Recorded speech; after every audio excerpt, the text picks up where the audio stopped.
सभी को नमस्कार। ग्रेड सेकंड की एग्ज़ाम डेट भी आ चुकी है, सिलेबस भी आ चुका है और आप में से बहुत सारे बच्चों ने ये दिमाग में सेट भी कर लिया होगा कि हमें ग्रेड सेकंड की तरफ जाना चाहिए। और लेवल सेकंड वाले बच्चों के लिए मैंने पहले भी बोला था कि यदि आप ग्रेड सेकंड में एलिजिबल हैं तो आपको पूरा जोर इसकी तरफ लगा देना चाहिए। क्योंकि ग्रेड थर्ड में लेवल सेकंड में अभी कोई बहुत ज़्यादा पोस्टें नहीं है, तो बहुत एक उत्साह भी आप में नहीं आएगा उन पोस्टों की संख्या देखकर। लेकिन फिर भी आपको लगता है कि मैं ग्रेड थर्ड पहले कर लूँ सर, उसके बाद ग्रेड सेकंड कर लूँ, ये आपका नज़रिया है। लेकिन मैं ये वीडियो उन बच्चों के लिए बना रहा हूँ जो केवल ग्रेड सेकंड के लिए समर्पित हैं, जिनको लगता है कि मेरा विषय ठीक है और फर्स्ट पेपर को और विषय को दोनों को मैनेज करते हुए आने वाले 8 महीनों में मुझे अपनी तैयारी को उस लेवल तक लेके जाना है जहाँ केवल और केवल सिलेक्शन होगा। ना तो मुझे बहाने बनाने हैं एग्जाम के बाद और ना एग्जाम से पहले, और ना मुझे कुछ ये लॉजिक देने हैं कि सर पेपर का लेवल आरपीसी का बहुत अलग आ रहा है, क्या मैं कर पाऊंगा। यदि आप सब लोगों ने इस नवीनतम सिलेबस को देख लिया है और इस नवीनतम सिलेबस को देखने के बाद, चाहे वो आपका सब्जेक्ट है चाहे वो फर्स्ट पेपर है, और उसके बाद आपकी एक मानसिकता बन चुकी है, एक नजरिया बन चुका है कि सर सिर्फ सिर्फ और सिर्फ मुझे ग्रेड सेकंड करनी है। 8 महीने किसी भी प्रतियोगी परीक्षा को बहुत अच्छे रैंक के साथ सिलेक्शन लेने के लिए मेरे अनुसार बहुत पर्याप्त हैं। यदि तुम प्रतिदिन 8 से 10 घंटे मैनेज करके चलते हो, देखो मैं वर्ड फिर बोल रहा हूं, नियमितता पहली कंडीशन होती है। नियमितता का मतलब ये होता है कि जैसे मेरे दिमाग में है कि दीपावली के दिन भी मैं कम से कम 5 से 6 घंटे निकाल लेता था, और ये जज्बा आप में होना चाहिए। यदि आप सच में बेरोजगार हैं और बेरोजगार नहीं है तो देखो, हजार बहाने हम बना सकते हैं, रियल में गेम पूरा केवल और केवल चाहत का होता है। तो 8 महीने का ये प्लान बना के चलना है। पहला काम, प्राथमिक काम आप लोगों को यही करना है कि जो सिलेबस आप देख रहे हो इसका प्रिंट आउट निकालिएगा। प्रिंट आउट निकालने के बाद ये तय कीजिएगा कि 2 दिन केवल एनालिसिस करो कि मुझे इस पार्ट के लिए किताब पढ़नी है। मैं सजेस्ट करूंगा इस वीडियो के माध्यम से, और ये इसमें पीवाईक्यू पूर्व एग्जाम में आ चुके हैं और इसके अनुसार मुझे आगे बढ़ना है। ये मेरा सेकंड पेपर सब्जेक्ट है। इसमें टीचिंग मेथड आप बाद में भी देख सकते हैं, वो ऑलरेडी आप लोग पढ़ते रहते हैं, कोई बहुत बड़ा पार्ट नहीं है, बहुत इजी पार्ट है। लेकिन आरपीसी चूंकि अपना स्टैंडर्ड बदल चुकी है तो थोड़ी सी आपको आरपीसी के नवीनतम बदलाव के अनुसार देखो मेहनत करनी पड़ेगी, अच्छी किताबें टटोलनी पड़ेगी। आप ना तो किसी कोचिंग के भरोसे बैठ सकते हो, ना ही पुराने नोट्स के सारे बैठ सकते हो। आपको कॉन्सेप्चुअल लेवल तक आपको पहुंचना पड़ेगा यदि आरपीसी की एग्जाम की प्रिपरेशन कर रहे हो। मैं डरा नहीं रहा हूं, सचेत कर रहा हूं, मेरिट वही रहेगी लास्ट 50 से 55% आने वाले पेपरों को देखते हुए। तो मेरिट बहुत ज्यादा नहीं रहेगी, लेकिन यदि आप अपना लेवल उस लेवल तक लेके जाते हैं तो हो सकता है आपको दूसरा एग्जाम जिंदगी में देना नहीं पड़ेगा, फर्स्ट एग्जाम में आप सिलेक्शन ले जाओगे। ये पूरा पार्ट है, मैंने पूरा एनालिसिस किया आपके लेटेस्ट जो पेपर हुए हैं आरपीसी सेकंड ग्रेड के, उनके मद्देनजर मैं कुछ चीजें बता रहा हूं। यदि आपको लगे कि हमें फॉलो करना चाहिए तो करना, जरूरी नहीं है मेरी बात को फॉलो करें। आपको कहीं भी ईमानदारी दिखती है तो फॉलो करें, वरना आपको ये लगता है कि मेरी रणनीति बहुत बेहतर है तो आप उसको भी फॉलो कर सकते हैं। आपको सेटिस्फेक्शन होना सबसे जरूरी होता है, और बाकी देखो जितनी बातें सुनोगे उतने ही कंफ्यूजन पैदा होते हैं। हर आदमी अपनी बात कहता है, तो मैं आपको कहूंगा केवल अपने मन की सुनना, अपने अंतरात्मा की सुनना, लेकिन ये 8 महीने का टाइम इसको जी के जाना और ढंग से जी के जाना। जैसे पूरे सिलेबस के अपन फर्स्ट पेपर की पार्ट की बात करते हैं, 2 घंटे का पेपर होगा, 200 अंक का ये पेपर है, यानी 100% आपके सामने आएंगे। नेगेटिव मार्किंग आप लोगों के लिए है 1/3 जो हमेशा होती है। अब जिसमें पहला पार्ट जो है वो राजस्थान का भौगोलिक, ऐतिहासिक, सांस्कृतिक और सामान्य ज्ञान है। पूरे सिलेबस को उन्होंने 4 पार्ट में डिवाइड किया है, लेकिन प्रश्नों की संख्या मैं बता दूं, जैसे इस सिलेबस ऑलरेडी मैं पहले भी डिस्कशन कर चुका हूं आप लोगों के लिए, तो ये मुझे बताने की जरूरत नहीं है। राजस्थान का जो भूगोल वाला पार्ट है, इसमें आप जितने भी पुराने पेपर उठा के देखोगे, राजस्थान के भूगोल पे जो प्रश्न आते हैं, सिलेबस की चर्चा मैं नहीं कर रहा, ये जो भी सिलेबस आपका पूरा का पूरा राजस्थान ज्योग्राफी इतना ही है, लेकिन इस इतने से पार्ट में से आपके जो सेकंड ग्रेड में प्रश्न आते हैं वो टोटल आते हैं 10%। ठीक है, यानी 20 नंबर का एक बड़ा इंपॉर्टेंट पार्ट हो गया। अब इन 10 नंबरों के पार्ट के लिए आपको क्या पढ़ना चाहिए, मेरी प्राथमिक राय यह है कि इसको टुकड़ों में बांटना, पूरे सिलेबस को चाहे कागज पे लिख लेना, अलग अलग पार्ट, राजस्थान ज्योग्राफी का सिलेबस है, अलग से चिपकाइए अपनी दीवार में, एक फाइल बनाइए और वहां देखिए कि यहाँ से पिछली बार इस लेटेस्ट एग्जाम में प्रश्न कैसे आए हैं। उसके आधार पे आप किताब का चयन करें। हरिमोहन सक्सेना नो डाउट सबसे बेस्ट है, तो राजस्थान ज्योग्राफी के लिए अपनी पहली चॉइस होनी चाहिए हरिमोहन सक्सेना। लेकिन हरिमोहन सक्सेना में बहुत सारा कंटेंट अनावश्यक भी है, आपको ये पता होना चाहिए कि मुझे क्या पढ़ना और क्या छोड़ना है। ऐसा नहीं कि हरिमोहन सक्सेना की हर चीज तुम रट सकते हो और पढ़ सकते हो, कोई मतलब नहीं है। आपको ये समझ में आना चाहिए मुझे ये चीज लेनी है और ये चीज नहीं लेनी है। ये बेस्ट है यदि आप समझ सकते हो। मान लीजिए आपको लगता है कोई बात नहीं, क्योंकि राजस्थान ज्योग्राफी का लेवल बहुत ज्यादा हटके नहीं आया है, तो आपके पास कोई भी नोट्स हो अच्छे या कोई भी अच्छी गाइड है जो आपको लगता है कि इस बार जो पेपर आया वो पूरा वहीं से आया है। कुछ चीजें होती हैं वो अपडेट होती हैं, जनसंख्या वाली विशेषताएं हैं, ये सब चीजें कुछ अपडेट, पर्यटन वाली विशेषताएं, प्रमुख पर्यटन, तो ये थोड़ा करंट से जोड़ के भी पढ़ना होता है। तो लेटेस्ट या तो हरिमोहन सक्सेना का एडिशन ले आए, या जो भी कोई बढ़िया नोट्स या कोई भी किताब यदि आई है, कोई भी गाइड, जैसे विजय शाह की गाइड है या कोई और गाइड आपको लगता है, कोई भी ला सकते हैं। देखो गाइडें सब एक जैसी सी होती हैं, लेकिन सबसे बढ़िया यदि इसको पढ़ सकते हैं तो बेस्ट है, वरना कोई भी गाइड या नोट्स को आप बनाइए, थोड़े से पीवाई को देखते ध्यान रखिए। ये 10 क्वेश्चन आएंगे राजस्थान ज्योग्राफी से। उसके बाद अपन बात करते हैं प्राचीन संस्कृति और सभ्यता। राजस्थान वाला कला संस्कृति इतिहास वाला पार्ट है। पूरे इतिहास कला संस्कृति पार्ट की यदि मैं बात करूं कि राजस्थान इतिहास कला संस्कृति में से कितने क्या प्रश्न आते हैं, जो भी अपने लेटेस्ट पेपर हुए हैं, कला संस्कृति का जो रेशियो रहता है वो लगभग 8 प्रश्नों का रहता है, और राजस्थान के इतिहास का लगभग रेशियो रहता है 10 या 11%। मतलब टोटल यही 20 से 21 प्रश्न यहां से आते हैं। अब कला संस्कृति और राजस्थान के इतिहास के लिए क्या किसी एक किताब या एक कंटेंट पे जाना चाहिए, आपकी मर्जी है। कला संस्कृति पे आप ओम जी सर की एक छोटी सी पतली सी गाइड आती है, उससे प्रश्न बाहर आता नहीं है, आप ला सकते हैं तो वो भी ला सकते हैं, देख लीजिएगा, आपका मन संतुष्टि होना चाहिए। या आप किताब पढ़ें तो इसमें एक तो हिंदी ग्रंथ अकादमी किताब आती है हुकुमचंद जैन की, लेकिन ये तय बात है कि आरपीएससी के प्रश्न सभी उससे नहीं आएंगे, क्योंकि इतिहास कला संस्कृति के प्रश्न बहुत अच्छे लेवल के पूछे जाते हैं। तो मैं ये नहीं कह सकता, वो समझने के लिए बढ़िया किताब है, लेकिन हुकुमचंद जैन अकेली पर्याप्त नहीं है। तो आप पढ़ भी सकते हो, छोड़ भी सकते हो। नंबर 2 पे सर और क्या हो सकता है, क्योंकि आरपीएससी यूनिवर्सिटी लेवल की किताबों को आधार बनाकर और फिर प्रश्न बना रही है, तो उसमें शर्मा व्यास जा सकते हो। शर्मा व्यास की किताबें राजस्थान कॉलेज लेवल पे चलती हैं, वो बढ़िया किताबें हैं। राजस्थान इतिहास के लिए तो बहुत बढ़िया किताब है, आप यदि तैयार कर सकते हो तो कर लीजिए। गोपीनाथ शर्मा की जो राजस्थान की कला संस्कृति वो भी देख सकते हैं, लेकिन इतनी सारी किताब पढ़ना आपके लिए मुमकिन नहीं होगा। तो आप पढ़ सकते हैं तो किताब ले आएं, हुकुमचंद जैन बढ़िया किताब है समझ बनाने के लिए। बाकी कोई भी गाइड कला संस्कृति अलग लाओ तो ओमजी सर के ले आओ, या किसी और की जो आपको बढ़िया लगती है वो ले लो।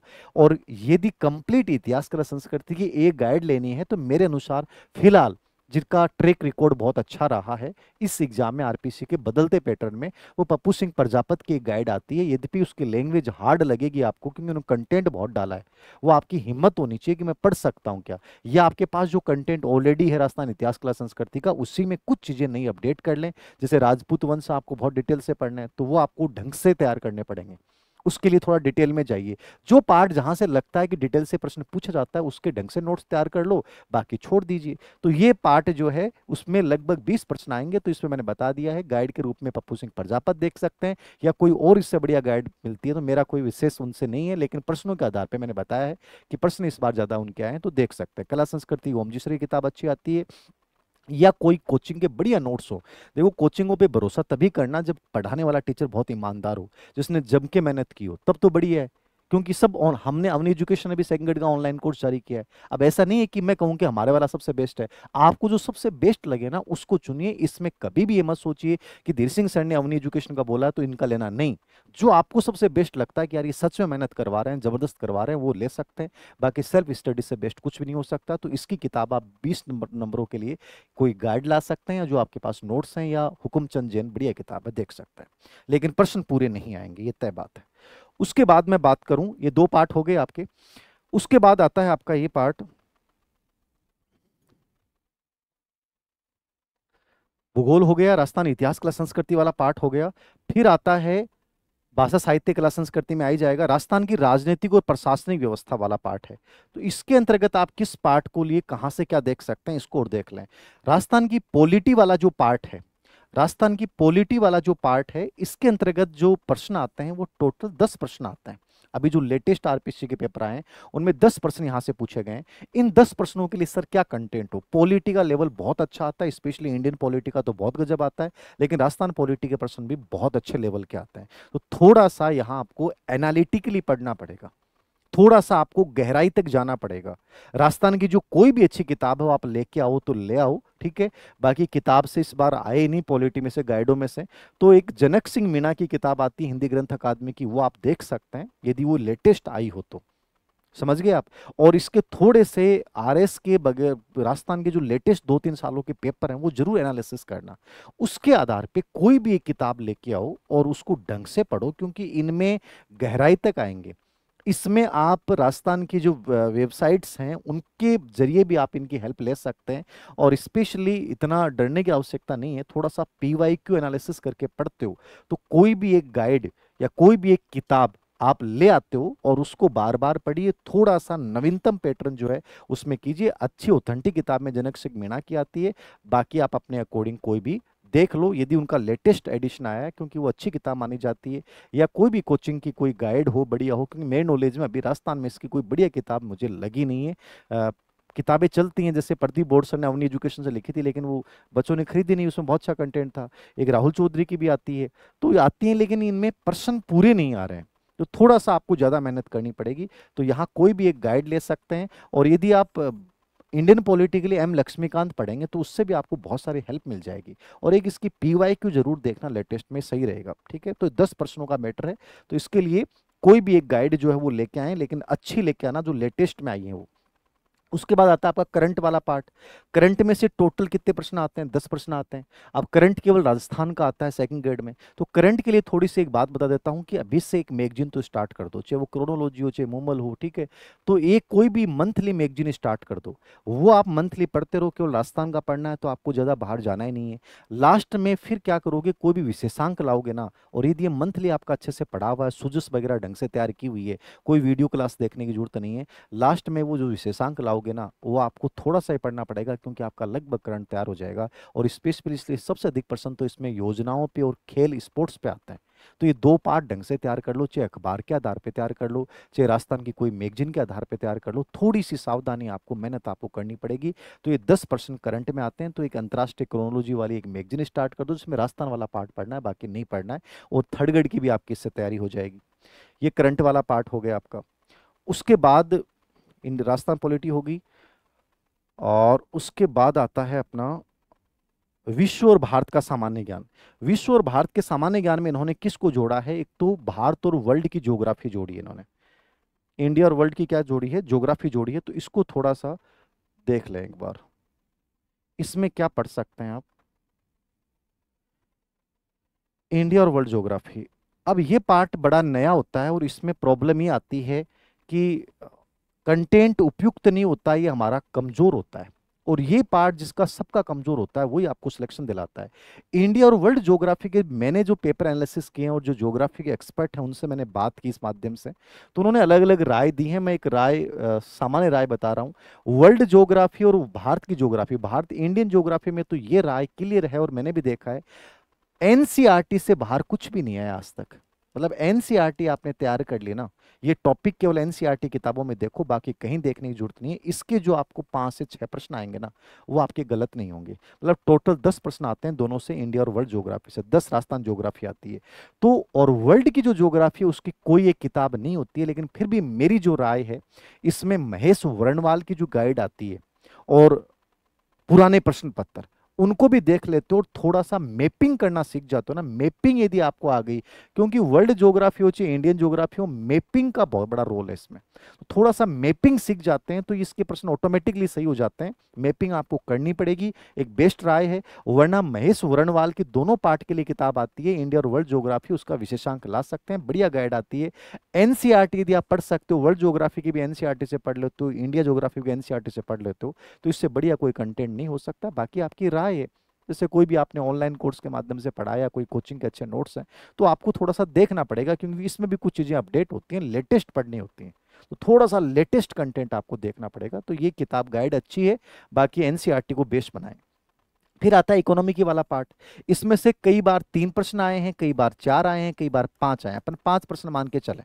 तो 3 से 4 5 प्रश्नों के लिए इंडियन इकोनॉमी की वाला पार्ट के लिए सर क्या पढ़ें? अभी कुछ भी नहीं पढ़ना आपको, क्योंकि डायनेमिक पार्ट है। और ये फरवरी में जब आर्थिक समीक्षा आएगी, आर्थिक सर्वे आएगा, उसके बाद आपको इस पार्ट को तैयार करना है। तो अभी इस पार्ट को भूल जाइए, कुछ नहीं पढ़ना है। इकोनॉमिक सर्वे के माध्यम से आपके चारों पांचों प्रश्न एकदम सही हो जाएंगे, क्योंकि लेटेस्ट आता है पूरा का पूरा। जो भी डिटेल्स, जो भी आंकड़े, विदेशी व्यापार, कृषि क्षेत्र, सेवा क्षेत्र, जो भी आंकड़े पूछेंगे, तो इसको आप फरवरी तक टाल दें। फरवरी में जैसे इकोनॉमिक सर्वे आएगा उसको पढ़ना, इसके अलावा अभी आपको कोई नहीं देखना, तो आर्थिक समीक्षा देखनी है। उसके बाद आता है इंडियन पॉलिटी और विदेश नीति। इस पार्ट में इन्होंने इस बार थोड़ा सा चेंज क्या किया था कि विदेश नीति को थोड़ा सा इन्होंने डिफरेंट बना दिया, थोड़ा डिटेल्ड बना दिया, करंट से रिलेवेंट बना दिया। भारत के संविधान वाले पार्ट के लिए तो जो किताब आप पढ़ रहे थे पहले से, वही बेस्ट किताब है, यानी एम लक्ष्मीकांत को आप देख सकते हैं। लेकिन पहली बार लक्ष्मीकांत पढ़ रहे हो तो दिक्कत आएगी। तो एक अच्छा पढ़ने वाला विद्यार्थी तो क्या करता है इसके प्रश्न, क्योंकि यूपीएससी के पूरे प्रश्न पूछता है इसमें, तो यूपीएससी लेवल के अकॉर्डिंग आप देखेंगे तो थोड़ा सा आप ये कर सकते हैं कि जो मूल संविधान है उसके आर्टिकल तो मूल संविधान से पढ़ने चाहिए, यदि आपको एक एक प्रश्न सही करना है। और यदि आपको ये लगता है कि सर मैं एम लक्ष्मीकांत पढ़ सकता हूं, तो एम लक्ष्मीकांत से बढ़िया कोई किताब नहीं आती है भारतीय संविधान के लिए। उस किताब को पढ़िए, थोड़े से यूपीएससी प्लस लेटेस्ट जो प्रश्न है भारतीय संविधान के उनको तैयार कीजिए, समझ बन जाएगी। इससे बढ़िया कोई किताब नहीं हो सकती, ठीक है। तो एम लक्ष्मीकांत देख लीजिए, बढ़िया किताब है, इससे बढ़िया कोई किताब नहीं है। वाणी प्रकाशन की भी आती है, लेकिन लक्ष्मीकांत बेस्ट है इसके अंतर्गत, ठीक है। इसमें नए टॉपिक जोड़े हैं, उपराष्ट्रपति वाला, ठीक है, तो सर्वोच्च न्यायालय वाला, ये कई टॉपिक नए जोड़े हैं। और एक जो लास्ट में इन्होंने नया ऐड किया है, क्योंकि 10 प्रश्न आएंगे इसमें से, 10 प्रश्न क्या, ये मानो राजस्थान पॉलिटी और इंडियन पॉलिटी, इन दोनों को मिलाओगे तो हर पेपर में लगभग 24 के आसपास प्रश्न पूछे गए। मतलब कि लगभग 14 के आसपास प्रश्न इस पार्ट में से आ जाएंगे, 10 प्रश्न वहां से आएंगे, मतलब इसकी वैल्यू बहुत ज्यादा है। तो राजस्थान पॉलिटी और इंडियन पॉलिटी, इसको ढंग से पढ़ना, चाहे ऑनलाइन कोर्स जैसे ओम जी सर बहुत अच्छा पढ़ाते हैं पॉलिटी अपने अवनी पे, आप उनका देख लो, या कोई जिसने बहुत अच्छे से मेहनत की उनका देख लो, आपकी मर्जी है। लेकिन इस पार्ट पे विशेष ध्यान देना, क्योंकि पॉलिटी को आप छोड़ नहीं सकते। तो भारतीय संविधान एम लक्ष्मीकांत से तैयार कीजिए, प्लस यूपीएससी के प्रश्न निकालना। विदेश नीति वाला पार्ट है, इसको करंट के संदर्भ में जोड़ दिया, जवाहरलाल नेहरू का योगदान, प्रमुख शक्ति और पड़ोस देशों के साथ भारत की रिलेशनशिप, समकालीन मुद्दे और चुनौतियां। अब जितने भी वर्तमान में संकट चल रहे हैं पड़ोसियों के साथ, बांग्लादेश, पाकिस्तान, अफगानिस्तान, ठीक है, चाइना, इन सब से रिलेवेंट करके, मतलब ये लेटेस्ट वाला बिंदु आएगा, तो अभी तो इसको पढ़िए मत, छोड़ दीजिए। और मार्च अप्रैल तक के जो एकदम लेटेस्ट करंट से रिलेवेंट चीजें आ जाएंगी, उसके आधार पर इस पार्ट को तैयार करना है। मतलब इसको आप एक बार छोड़ दो, एक बार भारतीय संविधान तैयार कर लो और यूपीएससी के प्रश्न थोड़े से देख लीजिएगा, ये सबसे बेस्ट ऑप्शन है। और इसके बाद आता है साइकोलॉजी वाला पार्ट। तो ये पार्ट हो गया आपका, लगभग 80 नंबर का पार्ट आपका हो गया है, इसको देख लीजिएगा। साइकोलॉजी वाला पार्ट है आपका, साइकोलॉजी में क्या पढ़ें सर? तो साइकोलॉजी में मैं तो ये कहूंगा कि अपनी अवनी की जो किताब आएगी उसी को आपको पढ़ना है। ये लेटेस्ट आ रही है, इस पे बहुत मेहनत कर रहा हूँ मैं, थोड़ा सा चेंज कर रहा हूँ कि आरपीएससी के वर्तमान नए एकदम लेटेस्ट पैटर्न के अकॉर्डिंग कौन से टॉपिक कहाँ से आ सकते हैं, कैसे आ सकते हैं, उन सबको मैं देख रहा हूँ। तो इसमें आपको थोड़ा सा ये करना कि वेट करना पड़ेगा, लगभग 6 से 7 दिन मुझे लगेंगे। तो आप यदि मेरी किताब पढ़नी है अवनी वाली, तो ये आप मान के चलिए नेक्स्ट वीक तक आ जाएगी। लेकिन बहुत अपडेट किया है मैंने इस किताब को, ठीक है। हर टॉपिक में जहां लगा कि नया बिंदु पूछा जा रहा है तो उसको थोड़ा डिटेल में डाला गया है, कौन सा एकदम फैक्चुअल पूछा जा रहा है तो थोड़ा एनालिटिकली बनाया गया है। आरपीएससी के लेटेस्ट पैटर्न को ध्यान में रखते हो थोड़ी सी मेहनत ज्यादा करनी पड़ेगी, और टू द पॉइंट के अकॉर्डिंग एक किताब आएगी, तो इसको थोड़ी सी मेहनत करनी है आपको, ठीक है। तो साइकोलॉजी की किताब है, इसमें नया टॉपिक ये जोड़ा गया 21 सदी के स्किल्स, ये एकदम नया बिंदु है। लेकिन ये भी कंप्लीट अपडेट मैं कर रहा हूं इसको, और बाकी टॉपिक में भी कंप्लीट अपडेट के अनुसार डाल रहा हूं। तो ये थोड़ी सी मेहनत आपको करनी पड़ेगी, लेकिन ये किताब बेस्ट रहेगी मेरे अनुसार। मैंने तो बहुत गजब की मेहनत की, और इससे बढ़िया कोई किताब आपको मिलती है तो आप मार्केट से लाइए और उसको पढ़िए। बाकी आपको 8-10 दिन इंतजार करना पड़ेगा। ऑब्जेक्टिव इसका आप देख लीजिएगा, लेटेस्ट अभी आ गया है। तो ये साइकोलॉजी वाला पार्ट है। तो फर्स्ट पेपर को आपको ये मान के चलिए अभी से 3 से 3.5 घंटे देना स्टार्ट कर दो। सब्जेक्ट जो आपका है उसको 5 से 6 घंटे देना स्टार्ट कर दो। टीचिंग मेथड को एक बार चाहे इग्नोर कर दें, क्योंकि वही रीट वाला आपने पढ़ा है, थर्ड ग्रेड में पढ़ा है, वही चीजें आएंगी। थोड़ा सा सब्जेक्ट में राजस्थान बोर्ड की एनसीईआरटी को बेस बनाइए, कोई भी अच्छी टेस्ट सीरीज स्टार्ट कर दीजिए, चाहे फर्स्ट पेपर की करें चाहे सेकंड पेपर की करें, जो भी आपको जहां बेस्ट लगती है, जो आपको जहां विश्वास मन माने कि यार इनकी टेस्ट सीरीज सबसे बेस्ट है, यूनिक है, उनकी टेस्ट सीरीज के साथ अभ्यास करते जाइए, पीवाईक्यू को साथ साथ देखते जाइए, खुद पे विश्वास रखिए। 8 महीने मैंने कहा बहुत ज़्यादा होते हैं, यदि ईमानदारी से बिना भटके करोगे तो सेकंड ग्रेड टीचर बन जाओगे। मेरिट वही रहेगी 50 से 60%। हर कोई बच्चा आरपीएससी के आने वाले एग्जाम्स में क्रैक नहीं कर पाएगा, लेकिन जो कॉन्सेप्चुअल लेवल पे बच्चा पढ़ाई करेगा, गहराई तक जाएगा, उसे ये पता चलेगा कि इस टॉपिक को इस लेवल का पढ़ना है, इसको नहीं पढ़ना है, तो आप निश्चित रूप से भीड़ से अच्छा कर सकते हैं। ये मेरे कोडिंग स्ट्रेटजी है, आप अपने अकॉर्डिंग इसको बदलाव कर लीजिए। लेकिन जो बुक्स मैंने बताई हैं वो बढ़िया हैं, यदि आप लेके चलते हैं। इसके अलावा कोई बढ़िया बुक्स आपको लगता है कि सर ने बताई उससे बढ़िया किताब है, तो आप वो भी पढ़ सकते हैं। लेकिन मेरी राय है कि इस लक्ष्य से भटकना मत, सेकंड ग्रेड कर रहे हो तो सेकंड ग्रेड ही करना। Thank you very much. मेरे कोडिंग मैंने हर एक चीज़ बता दी है, फिर भी कमेंट बॉक्स में आपको लगता है कि सर कोई चीज़ समझ में नहीं है, इस चीज़ को लेकर और बता दें, तो आपकी अपने लिख दीजिएगा, मैं जवाब दे दूंगा। एक दो वीडियो इस पे सेकंड ग्रेड पे और बना दूंगा। फिलहाल आप इसके अकॉर्डिंग स्ट्रेटेजी स्टार्ट कर दीजिए, एनालिटिकली पढ़ना स्टार्ट कर दीजिए। और कोचिंग करें कि नहीं करें, ये सवाल बहुत बच्चों ने पूछा है, तो मैं इसका एक ही जवाब कहूंगा, यदि आपको कोई पार्ट ये लगता है कि मैं नहीं पढ़ सकता सर, ये कमजोर है, तो उसकी भले ही आप कोचिंग कर लें, बाकी सेल्फ स्टडी से भी आप सिलेक्शन ले सकते हैं। आने वाला टाइम कंप्लीट सेल्फ स्टडी का रहेगा। कोई पार्ट लगता है कि मैं ऑनलाइन पढ़ लूँ तो ऑनलाइन पढ़ लीजिए, ऑफलाइन आपको बेटर लगता है तो ऑफलाइन पढ़ लीजिए। हाँ, कोई बढ़िया टेस्ट सीरीज हो तो आप उसको ज्वाइन कीजिए, उसके आधार पे अपना मूल्यांकन कीजिए, और या पीवाईक्यू भी पढ़ के आप काम निकाल सकते हैं। थोड़ा सा आपको यूपीएससी को टच करना पड़ेगा, मतलब क्योंकि आरपीएससी अब आपसे ये चाह रही है कि थोड़ा एनालिटिकली हर प्रश्न के अंदर प्रश्न ढूंढने की जो योग्यता है वो आरपीएससी की बढ़ती जा रही है, तो थोड़ी सी मेहनत जो है वो आपको और गहराई तक करनी पड़ेगी। तो मेरे अनुसार मैंने सब चीजें इसके अकॉर्डिंग बता दी हैं। धन्यवाद सभी को।